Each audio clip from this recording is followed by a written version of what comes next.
E, portanto, vou tentar explicar-vos o que é que são os relatórios de sustentabilidade, de onde é que eles surgiram e qual a sua aplicabilidade. Falar-vos da WiseUp, eu sou fundadora da WiseUp, é uma consultora destas questões de ESG e também das questões de soluções baseadas na natureza, ligadas também à adaptação climática pela inserção de soluções baseadas na natureza. E podem visitar o nosso site em www.wiseup.pt. E agora sim falar-vos do que é o relatório de sustentabilidade. Portanto, o Pacto Ecológico Europeu, que foi publicado em 2019, que tem uma série de objetivos, um dos objetivos que tem é, de facto, tentar conciliar aqui as atividades económicas com a sustentabilidade. Do ponto de vista ambiental, obviamente, mas também do ponto de vista social, para criar, de facto, sociedades mais inclusivas e com mais bem-estar, para as populações, mas também para os ecossistemas. No fundo, é conciliar aquilo que muitas pessoas consideram que é inconciliável, o crescimento económico com a proteção do ambiente.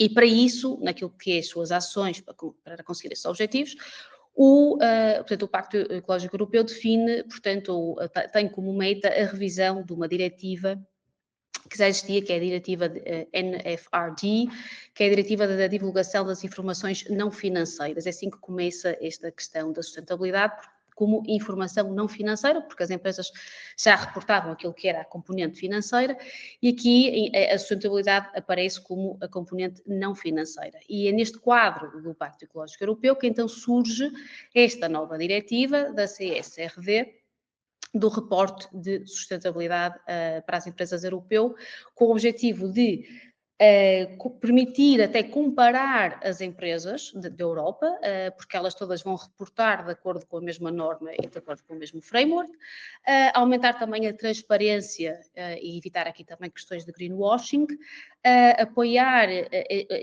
ações de investimento mais informadas, ou seja, até permitir aos investidores e aos financiadores apoiar as empresas que de facto ajudem a esta questão do crescimento económico com sustentabilidade, e lá está, e acelerar esta transição para uma economia mais sustentável e sempre no ponto de vista da sustentabilidade, nos 3 pilares da sustentabilidade. Portanto, a componente ambiental, a componente social e a componente económica. E, portanto, um relatório de sustentabilidade, e aqui eu gostava que ficasse claro, e que muitas vezes é confundido como um instrumento de marketing, ok? É tido como algo que nós queremos mostrar aos outros e queremos usar quase como se fosse marketing, mas na verdade não é um instrumento de marketing, é informação que de facto é divulgada, a informação lá está sobre matérias de sustentabilidade e que permite, muitas vezes, até internamente, um trabalho de extrema importância às próprias entidades que estão a fazer esses relatórios. Portanto, estamos a falar de compreender os riscos e oportunidades, até riscos climáticos que as próprias organizações, os próprios negócios possam ter e possam ter a acontecer neste momento, e, portanto, é importante divulgar essa informação, mas é um trabalho que mesmo internamente é bastante importante, porque ajuda a organizar muitas questões dentro da organização. E, portanto, ele serve exatamente para isso, para estas 3 grandes ações: comunicar o valor e o impacto, e às vezes até é dar voz e mostrar coisas que as empresas fazem e que muitas vezes nem mostram, ou seja, trabalho que até antes era invisível, e, portanto, comunicar esse impacto e esse valor. Há aqui a componente, como vos disse, de organização interna, portanto, reunir aqui dados que estavam muitas vezes dispersos, ou quase que em vários departamentos das organizações, porque depois havia sempre os senhores da componente ambiental que eram quase tidos como um setor à parte, e aqui são chamados à parte estrutural da organização. Serve para até definir objetivos e métricas, que muitas vezes também na espuma dos dias acabam por não ser definidos. O relatório obriga-nos a parar para pensar, isso também é fundamental. E depois, a parte mais importante com os stakeholders, que é construir esta confiança, construir a confiança dos clientes, dos parceiros, dos financiadores, dos fornecedores, de toda esta nossa a comunidade, todos os stakeholders envolvidos naquilo que é a organização. Portanto, estes são os 3 principais objetivos de um relatório de sustentabilidade. Nos últimos tempos, de facto, passou de uma ideia do nice to have, ou seja, de algo que era engraçado ter e que nos dava assim um ar mais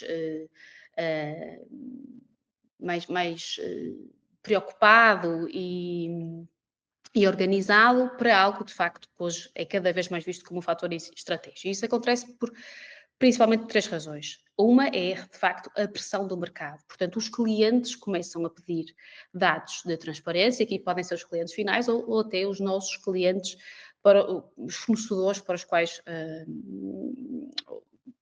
fornecedores de umas outras empresas. Portanto, empresas que nos contratam diretamente e que precisam elas próprias também de ter esses valores. E até concursos que também começam a incluir esses critérios de ESG, em que as empresas, para terem a oportunidade de entrar nesses concursos, têm que ter essas métricas também bem alinhadas. Depois há a questão da pressão financeira, de facto, ou seja, bancos e investidores começam, de facto, também a integrar naquilo que é a sua análise de risco e no seu acesso ao capital esses critérios de sustentabilidade, e depois a pressão regulatória. A pressão regulatória, a tal diretiva que vos falei, da CSRD, que de facto está a tornar o reporte quase que inevitável, seja ele direto ou indireto, porque já vamos ver que o reporte muitas vezes acontece, não por via regulamentar direta, ou seja, não porque as empresas são obrigadas diretamente a reportar, mas de uma forma mais indireta, associada também à sua cadeia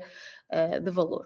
E, portanto, hoje em dia é de facto um instrumento de posicionamento das organizações, de fator até de diferenciação face aos seus concorrentes mais diretos e que permite, de facto, esse acesso a essas cadeias de maior valor ou cadeias de valor mais sofisticado.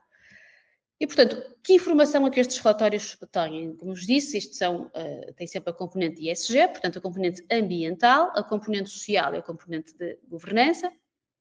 Quando falamos na componente ambiental, estamos a falar das emissões, dos consumos de energia, dos consumos de água, do impacto que tem naquilo que é o consumo de outros recursos e também outros impactos a nível do ambiente e também da geração de resíduos. De uma forma muito simplificada, será isto que iremos reportar na componente ambiental.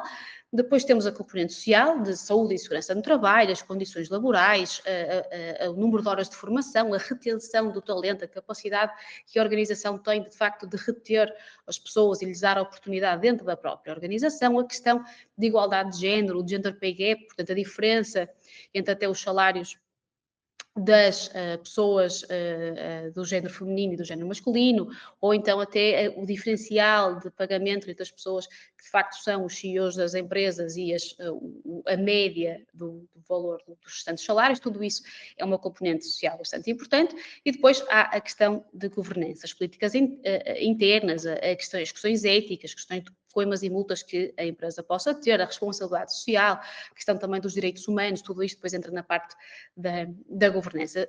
Os relatórios são sempre pensados nesta componente ESG, portanto, ambiental, social e de governança.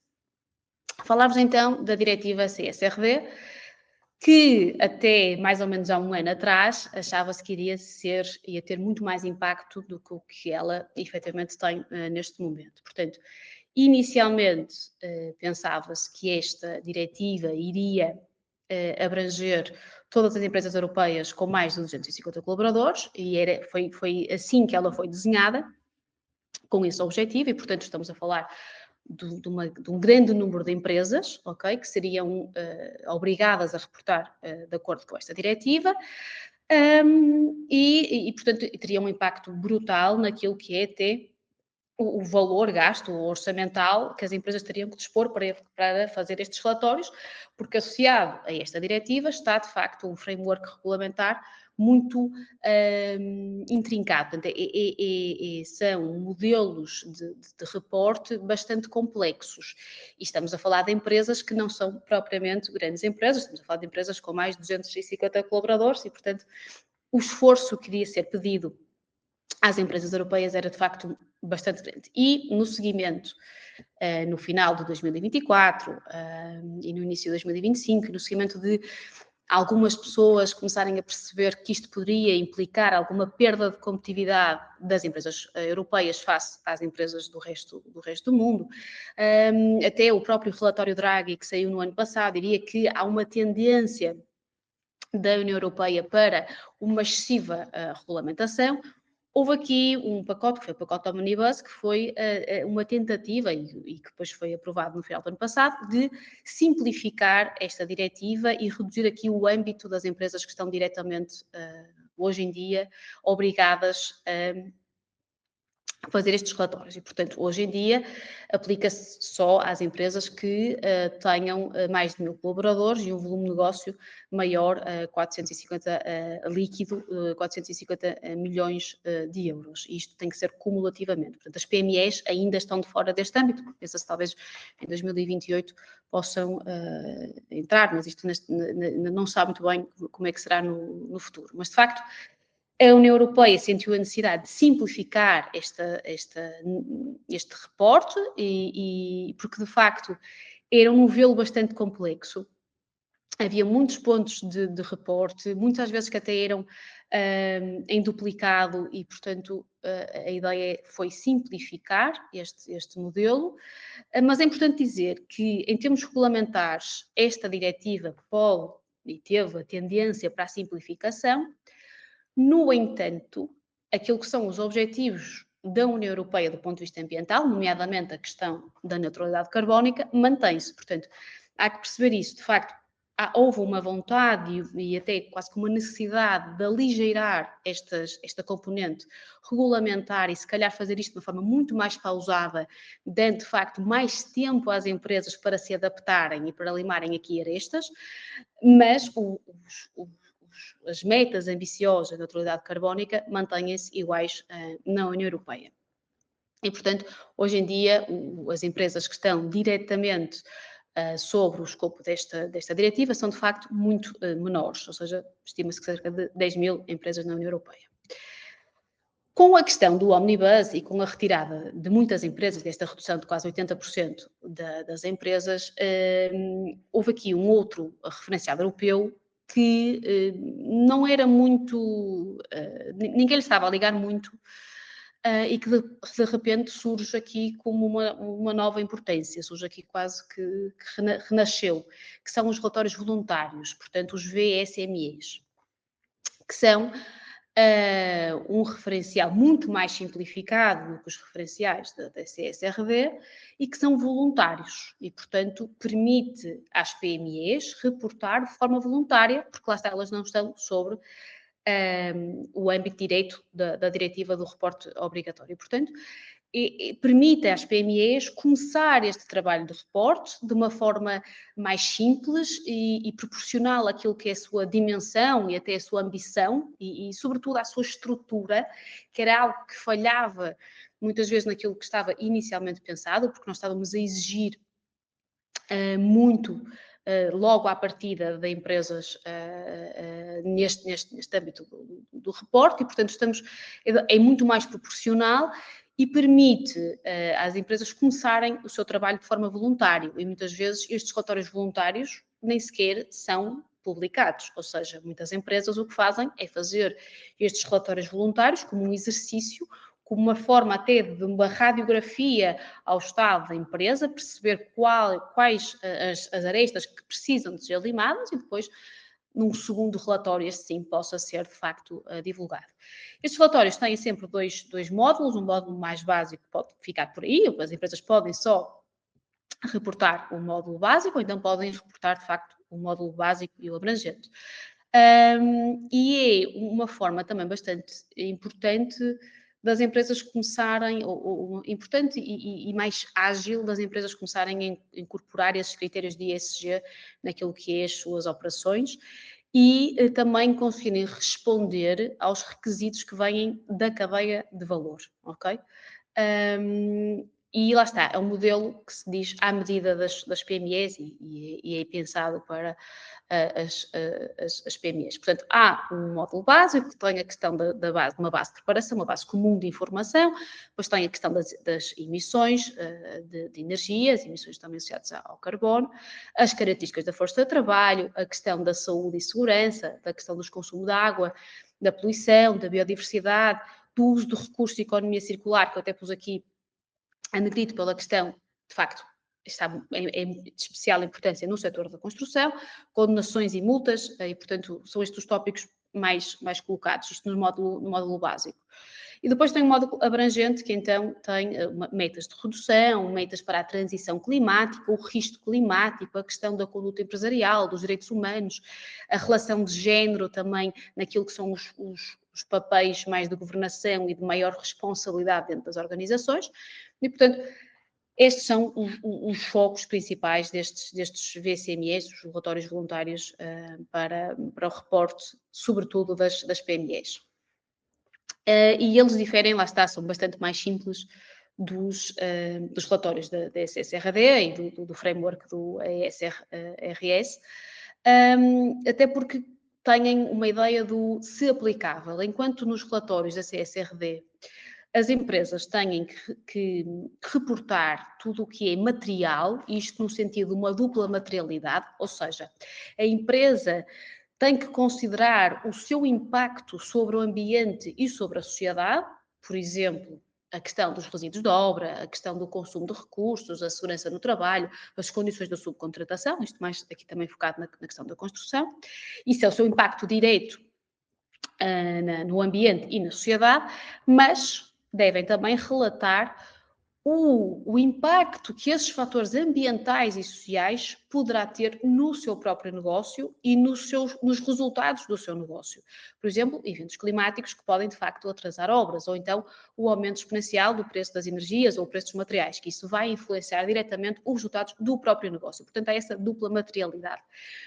Nos GSMEs, a abordagem é muito mais simplificada, porque o objetivo é reportar apenas os tópicos quando eles são relevantes, ou seja, se de facto fizerem sentido para aquela organização. Imaginando uma empresa de gestão de projeto que não tem estaleiro, não tem frota, pode reportar como não aplicáveis, ok, questões, por exemplo, de poluição ou de impactos na biodiversidade, ok? Isto facilita bastante, porque a dupla materialidade é um processo muito moroso, que nós tentamos perceber tudo o que é que a organização impacta e tudo o que a organização pode ser impactada por, portanto, é um fenómeno bastante complexo e esta simplificação é de facto bastante importante naquilo que permite, de facto, que as empresas comecem estes trabalhos de reporte. Dizer-vos que há, de facto, um efeito dominó associado às VSMEs e por isso é que eles também começaram a ter um impacto que não tinham antes, porque antes havia um grande número de empresas que, de facto, estavam debaixo do chapéu da diretiva da CSRD, que de repente deixaram de estar e ficam numa espécie de vazio que veio ser ocupado pelo VSME. Portanto, nós temos grandes empresas que são obrigadas a reportar no âmbito da CSRD, mas têm que ir buscar informação em toda a sua cadeia de valor. E, portanto, o que vai acontecer é que vão bater à porta das PMEs pedir dados para que possam incorporar nos seus próprios relatórios. E é aqui que, de facto, surgem os VSMEs, porque permitem, de uma forma, lá está, proporcional, responder aos requisitos que vão ser pedidos pelas grandes empresas na sua cadeia de valor. E, portanto, grande parte das PMEs acaba por começar a reportar, não por esta obrigação regulamentar direta, mas aquela indireta que vos falei, para se manterem, de facto, nessas cadeias mais sofisticadas e de maior valor. Portanto, reportam não porque são obrigadas, mas porque não são obrigadas de forma regulamentar, mas por imposição mais do mercado ou exigência do mercado. Focando aqui no setor da construção, e nós no setor da construção temos que perceber que é um setor com muitos impactos, ok? E é o setor com maior impacto em termos ambiental e em termos social. E quando pensamos aqui temos aqui alguns dados que nos mostram exatamente isso. 40% dos resíduos gerados na União Europeia têm origem na construção. 50% do consumo dos materiais a construção é responsável por isso. A energia que é consumida na União Europeia está nos edifícios. Os edifícios da União Europeia são ineficientes do ponto de vista energético, portanto, há aqui uma necessidade também de trabalhar sobre eles, uma perspectiva até de independência e de segurança energética. E, de facto, estima-se que há uma poupança em termos de emissões associadas aos materiais e às matérias-primas de 80%. Então, há um potencial de poupança de cerca de 80% das emissões associadas aos materiais de construção. E, portanto, quando nós falamos de sustentabilidade no mercado, no setor da construção, estamos a falar, de facto, de uma grande fatia daquilo que os impactos da União Europeia.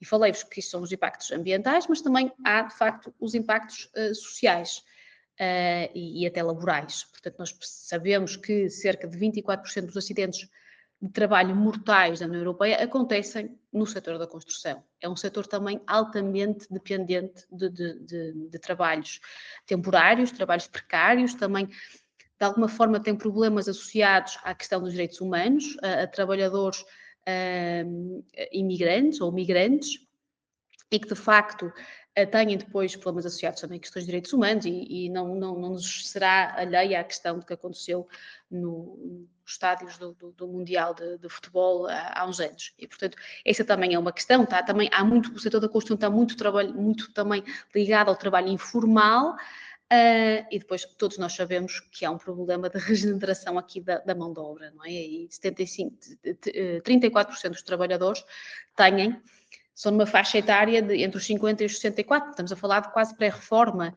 e nós não estamos a conseguir formar novas pessoas e, de facto, a renovar estas pessoas que daqui a 5, 6 anos vão estar fora do mercado da construção. E quanto mais velhas também são as pessoas, depois maior potencial, é um trabalho extremamente físico, maior também o potencial para acontecerem mais acidentes. E outro problema associado também à questão do mercado da construção e nestas questões do reporte, que muitas vezes dificulta as questões do reporte, é a questão de ser um mercado muito fragmentado. Portanto, 95% das empresas são micro ou PMEs, e isto é na União Europeia, mas no mercado português não é muito diferente. E sendo um mercado de empresas tão pequenas, torna esta questão do reporte ainda mais dificuldade, pela questão de escala e de dimensão.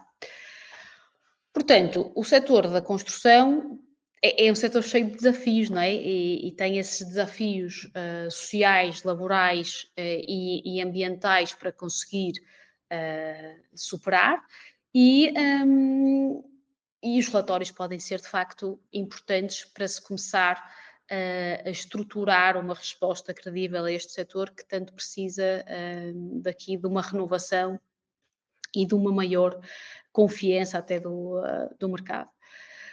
No setor da construção, o que é que importa, sobretudo, reportar a questão dos resíduos, porque lá está, a componente dos resíduos é de facto bastante importante, quer os resíduos de construção como de desconstrução, de demolição, a questão do consumo de energia, e aqui é fundamental o estaleiro, mas também o escritório, a origem dos materiais, aquilo que é a pegada dos materiais de construção, isto também já está a ser previsto com os novos regulamentos da União Europeia sobre até o passaporte digital dos produtos. Depois, obviamente, a componente social, portanto, saúde e segurança, o número de acidentes, as condições que as empresas subcontratadas têm e em termos laborais, qual é a caracterização da força de trabalho dessas empresas de subcontratação, e a questão da formação. O número de horas de formação é algo que muitas vezes é reportado nos relatórios. E aqui lá está na governança também a questão dos direitos humanos, a questão da ética e de conformidade com aquilo que são os regulamentos locais, que variam de país para país. É muitas vezes fácil, naquilo que são os relatórios, cairmos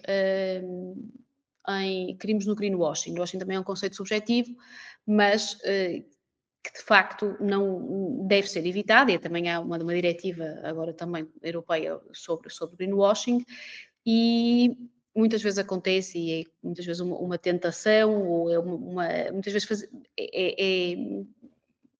surge de uma forma quase sem saber muito bem o que se está a fazer, mas ao usarmos termos vagos e a não contextualizar os dados, estamos de facto, podemos estar a ocorrer em greenwashing. Lá está aquilo que eu vos falei logo no início, confundir o reporte com o marketing, portanto, achar que o reporte é diretamente um instrumento de marketing, ok? E tratá-lo como tal, e tratá-lo como tal é muitas vezes esconder os desafios, esconder aquilo que achamos que não está tão bem, e exigir, e fazer quase que esta perfeição, na maioria das vezes meio que fabricada, e estabelecermos metas sem base real. E, portanto, é fundamental a transparência naquilo que é os relatórios e reconhecer as suas próprias dificuldades e reconhecer que há situações que não vão estar bem feitas, ou não vão estar perfeitas, não vão estar como nós queremos, mas que nós definimos um plano para a melhoria, um plano bianual, trianual, seja o que for, de correção daquilo que achamos que não está tão perfeito, e que vamos mostrando essa evolução ano após ano. Porque, sobretudo, é importante nos relatórios nós nos comparemos connosco próprios, ou seja, o objetivo não é comparar a nossa organização com a organização do vizinho, não é isso que dá confiança até dos stakeholders e, sobretudo, da parte dos financiadores. Que o objetivo não é comparar a empresa A com B. Ou não é esse o principal objetivo. O principal objetivo, e o que é importante, é nós compararmos a nossa organização, ou seja, a evolução da nossa própria organização, e é isso que, lá está, essa transparência e essa evolução gera muito mais confiança na parte dos interlocutores, dos stakeholders, do que esta máscara que poderemos querer colocar sobre alguma informação menos ou que nos pareça menos perfeita e menos publicável. Deixo-vos aqui alguns exemplos que poderão ser considerados greenwashing. Por exemplo, usamos materiais sustentáveis. Isto lá está, é um termo totalmente vago. Ou seja, o que é que são materiais sustentáveis? Que percentagem? Ou seja, os materiais todos? O que é que para vocês é materiais sustentáveis? E deveria ser substituído por algo em 2025, os 35% dos materiais especificados tinham um X conteúdo, uma X percentagem de material reciclado, proveniente, certificado ou proveniente daquele local. Ou então, somos certificados em sustentabilidade. Somos certificados em quê? Qual é a certificação? Cobre o quê? Ou então, reciclamos os resíduos de obra. Mas reciclam 100%? Onde é que reciclam? Quais são os operadores licenciados? Portanto, trocar estas informações e estas afirmações mais vagas por, de facto, factos. Ok, é 62%, podia ser 26%, não interessa. Ou seja, reciclamos 26% dos resíduos foram, de facto, valorizados naquele operador licenciado e tudo o que quer que seja. Também há algo que é bastante comum, que é o facto de dizermos que somos uma empresa neutra em carbono, mas depois não dizemos que só medimos o âmbito 1 e 2, e que não há, de facto, um plano para implementar até a medição do âmbito 3 ou as metas de redução claras. Portanto, porque ser neutro em carbono no âmbito 1 e 2 acaba por ser muito, muito fraco, porque, de facto, a grande parte das emissões estão, na maioria das vezes, no âmbito 3, e, portanto, não podemos dizer que somos neutros em carbono quando não medimos o âmbito 3. Portanto, afirmações têm que ter sempre dados mensuráveis e não descontextualizados. Deixo aqui um pequeno roteiro para a possível aplicação, para uma empresa que nunca fez um relatório começar a trabalhar num primeiro relatório, que acaba por ser a primeira coisa a fazer é, de facto, escolher um modelo, e aqui a estrutura VCME é importante. Depois, selecionar os indicadores que vai reportar, e aqui o melhor é começar pelas métricas que já existem, como os consumos de energia, como a questão das guias de resíduos que já estão documentadas e com maior ou menor facilidade conseguimos chegar até elas e, portanto, usar essas métricas que já existem. Produzir um primeiro relatório, que será um relatório mais simplificado, será um relatório muito mais descritivo, tendencialmente.